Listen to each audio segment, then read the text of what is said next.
Olá pessoal, agora vamos continuar a nossa aula sobre sintaxe e semântica de linguagem de programação.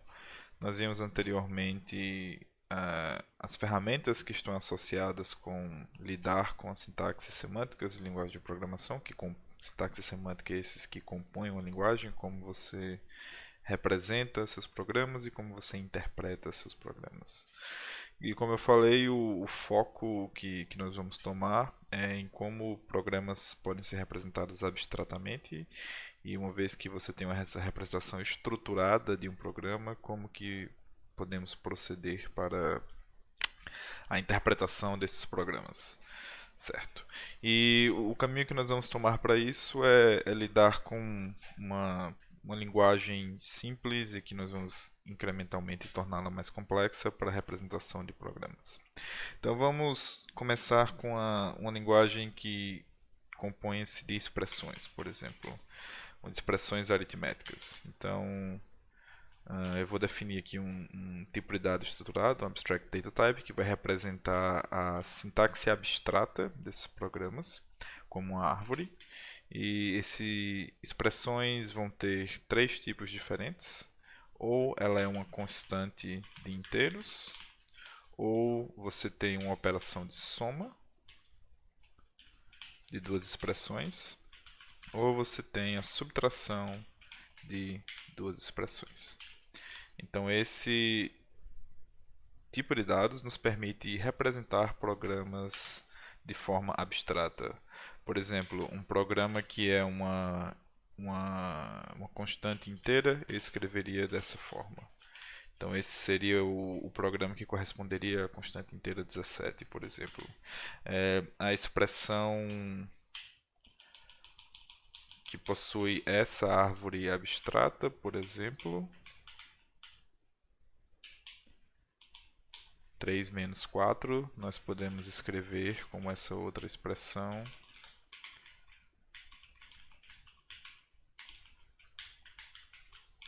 minus iconst3, iconst4, em que nós vamos aplicar o construtor para construção de subtração, do que corresponderia à subtração intuitivamente, e os construtores que correspondem a constantes.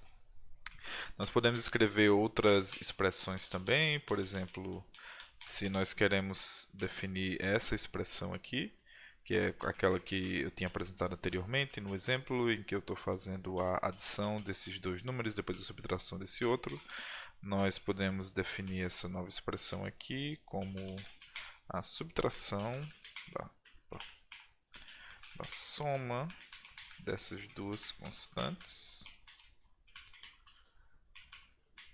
por essa outra constante.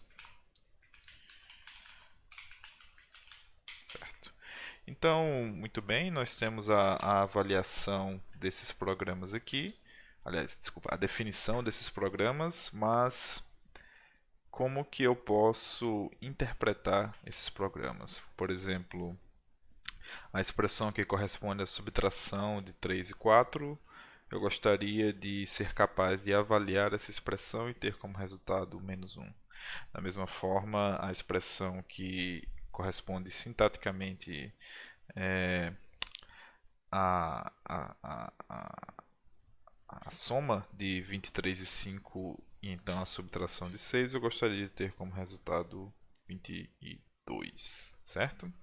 Então, o que nós podemos fazer é definir uma função que faz a avaliação de expressões aritméticas. Eu vou chamar essa função de eval. E de acordo com o tipo da expressão aritmética que você tem, que vai ser baseado nos construtores do tipo de dado abstrato que representa a árvore de sintaxe abstrata dessas expressões, nós podemos então definir qual que é a semântica dessa linguagem de expressões aritméticas que nós estamos definindo aqui. Então, se eu tenho uma expressão que é construída utilizando o construtor de constantes inteiras, a interpretação de expressões desse tipo é a própria constante inteira que é a anotação daquele o próprio número inteiro que é a anotação daquele construtor. Então, por exemplo, a avaliação de iConst 17 deveria ser 17. Se eu tenho o caso do construtor de soma, que ele é aplicado a duas expressões, a interpretação desse construtor, intuitivamente, deveria ser a soma da interpretação de cada uma dessas expressões. Da mesma forma, a subtração de duas expressões seria a subtração da interpretação de cada uma dessas expressões. Então, uma vez que eu defina essa função de avaliação de expressões aritméticas, eu posso, então, avaliar as expressões que eu defini anteriormente como árvores abstratas de sintaxe. Então, como ASTs, Abstract Syntax Trees. Então, a expressão E1, por exemplo, que é iconst 17, se eu avaliar, eu tenho como resultado 17. Opa. Como nós temos aqui, certo? Opa, opa. A expressão E2, que é a subtração de duas constantes inteiras, se eu avaliá-la, eu obtenho o valor errado. Como nós vemos. Opa, fiz. Como nós vemos aqui, a avaliação de 3 menos 4 deu 7, o que é um problema. E isso a gente pode ver, porque a definição da função de interpretação está errada. Nós interpretamos o operador que deveria corresponder à subtração também como soma. Então, o que é que isso significa? Significa que, quando eu digo errada, não é errado no sentido de existe uma forma correta de fazer e essa é uma forma que desvia dela, portanto é errada. Não. Eu sou livre para definir a semântica da minha linguagem como eu quiser. Então não existe uma forma errada, na verdade. Essa aqui é uma forma em que simplesmente não existe diferença entre o operador que corresponderia à adição e o operador que corresponderia à subtração, entre plus e minus. Essa não é, todavia, uma linguagem tão interessante quanto ela poderia ser, uma vez que, ao escrever expressões aritméticas, eu gostaria que os operadores de plus e minus tivessem semânticas diferentes. Então, não é uma questão de correto ou uma questão de errado. É uma questão de a interpretação que eu propus para a minha linguagem, ela avalia os programas que eu escrevo da forma que eu esperaria que eles fossem avaliados. Essa é uma semântica que é interessante. Essa é uma semântica que, para os fins aos quais eu quero aplicar a minha linguagem, essa semântica satisfaz esses fins, esses objetivos. A questão é essa. Essa semântica que eu defino aqui não faz isso, porque eu estou definindo uma linguagem de expressões aritméticas e eu gostaria que houvesse uma diferença entre como plus e minus são interpretados, e em particular que essa interpretação correspondesse a como matematicamente esses operadores são interpretados. A forma de corrigir isso é ainda bem simples, basta eu corrigir o intuito aqui no caso, corrigir como que a minha função de avaliação faz a interpretação de minus para que essa interpretação de fato corresponda com a minha intenção. Então eu vou redefinir a função de avaliação. Perceba que isso não muda a forma como constantes inteiras são avaliadas, muda, no entanto, a forma como a subtração é avaliada. Agora o resultado da expressão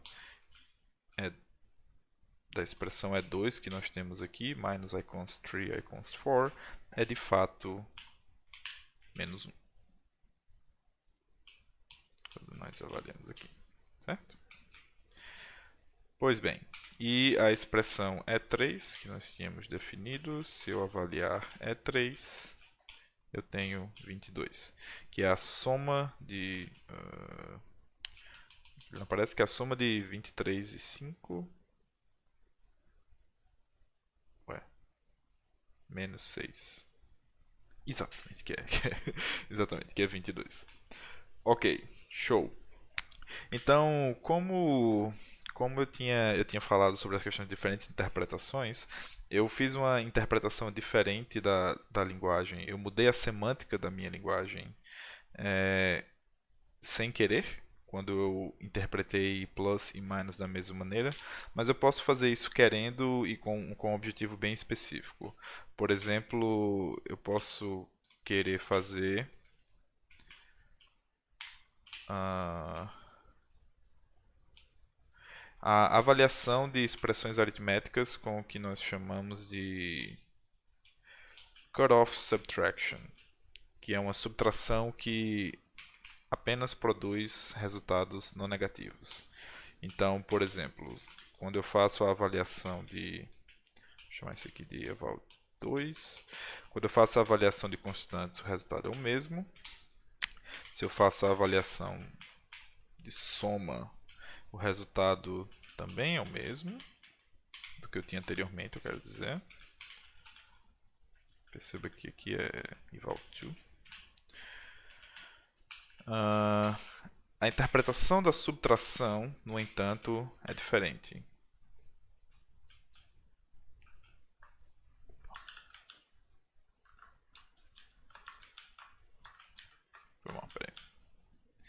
A interpretação da subtração, no entanto, é diferente. Por quê? Porque eu vou fazer uma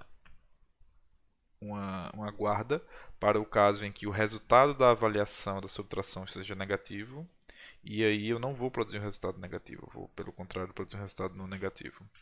Então, vamos tomar aqui R como resultado da avaliação da subtração. Eu faço a avaliação como eu tinha feito anteriormente.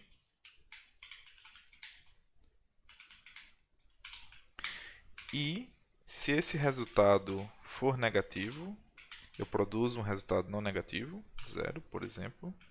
E se ele não for negativo, se ele for não negativo, qualquer resultado maior ou igual a 0 é não negativo, eu produzo esse próprio resultado. E pronto, isso define a minha função de avaliação eval2. O que acontece? Quando eu tinha e2, e2, por exemplo, e2 é 2 ou e2, eu estou fazendo a subtração de 3 e 4. No caso, quando eu aplico a função que eu tinha definido anteriormente, eval, ali em cima, em que eu interpreto o minus como diretamente a subtração matemática, que é interpretada predefinidamente para números inteiros em ml, com esse símbolo, menos. Se eu utilizar, no entanto, eval2, eu obtenho 0 como resultado. Por quê? Porque a subtração direta desses números é um resultado negativo e eu agora estou interpretando minus como cutoff subtraction, em que eu apenas produzo resultados não negativos para subtração e se o resultado for matematicamente negativo, eu o igualo a 0. Assim eu garanto que todos os resultados são não negativos. E o ponto é que a linguagem que é composta da sintaxe definida pelo tipo expression, que a gente... esse cara aqui, pelo tipo expression, que a gente definiu ali em cima, e pela função de avaliação. Então, eu tenho uma linguagem L1, que é expression mais eval, e eu tenho uma linguagem L2, que é expression mais eval2. Essas duas linguagens são diferentes. Elas são da mesma forma que a linguagem que era expression mais a minha a minha definição anterior de eval, em que eu estava erroneamente, de acordo com minha intenção, interpretando a subtração da mesma forma que a adição, era uma linguagem diferente também. Então eu acabei definindo três linguagens aqui, em que elas três compartilham a mesma sintaxe abstrata, todavia as semânticas dessas linguagens são diferentes. E como eu tinha enfatizado anteriormente, o que nós entendemos como linguagem é um conjunto de duas coisas. A sintaxe, como você define as sentenças daquela linguagem, e a semântica, que é como você as interpreta. Certo.